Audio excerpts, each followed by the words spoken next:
One of the best pieces of advice that I've ever gotten is in the psychology class. It's Introduction to Psychology class, and it said to make everything self-relative.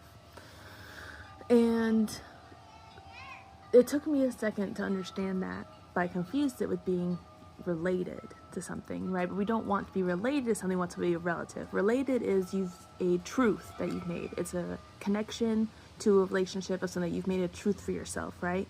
So you're related to it. But it's relative. Relative is similar. It's only a parallel to your reality, but it is not your reality. It's not a truth about your reality. And I find this important because everything is a mirror. If the world is our mirror of our internal experience, and we want to fix things about ourselves, we want to improve things about ourselves, we have to become aware of it. But you can't become aware of it unless you relate to it.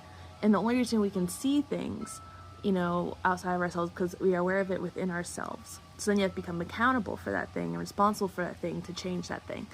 And I think that's important because the only reason we are able to judge and criticize and shame people for certain things about them is because we can see it in ourselves. We're not consciously seeing it in ourselves, but you can see it in someone else. So if we want to improve ourselves, we want to fix these things and make improvements and not be surrounded by this kind of people, to actually go after our goals and not be put into a shame cycle, like why it never works out for me.